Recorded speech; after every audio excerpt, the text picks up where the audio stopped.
Tahun 2020, pagu anggaran Kementerian Sosial ditetapkan sebesar Rp62,77 triliun atau meningkat dari tahun 2019 sebesar Rp58,96 triliun.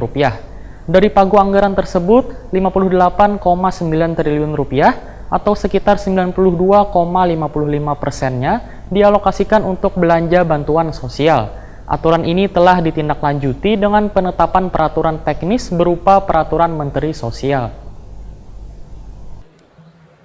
Tahun 2020, pagu anggaran Kementerian Sosial ditetapkan sebesar Rp62,77 triliun atau meningkat dari tahun 2019 sebesar Rp58,96 triliun.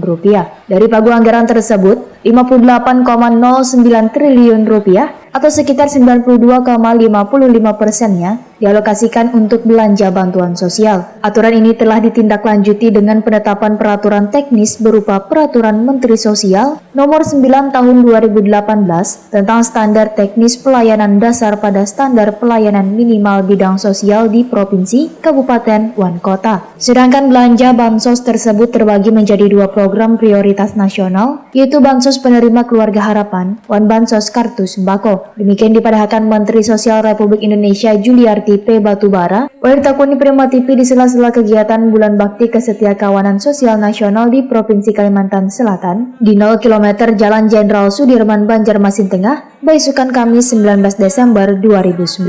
Menurut Juliarti P. Batubara, Bansos PKH disalurkan bagi 10 juta keluarga penerima manfaat dan Kartu Sembako bagi 15,6 juta keluarga. Menurut Juliarti P. Batubara, dalam PKH terdapat sejumlah kewajiban keluarga penerima manfaat pada komponen kesehatan, diantaranya kewajiban ibu hamil memeriksakan kehamilan di fasilitas kesehatan minimal 4 kali selawas masa kehamilan, melahirkan di fasilitas pelayanan kesehatan, serta pemeriksaan kesehatan ibu nifas 4 kali selawas 42 hari setelah melahirkan.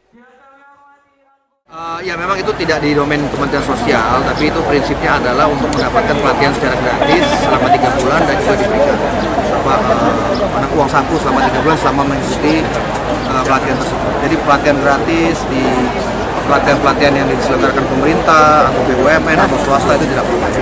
Sama dengan BLK ya? Sebenarnya kartunya masih yang ada sekarang, kartu keluarga sejahtera. Bantuannya dari 110.000 menjadi 150.000 per keluarga per bulan.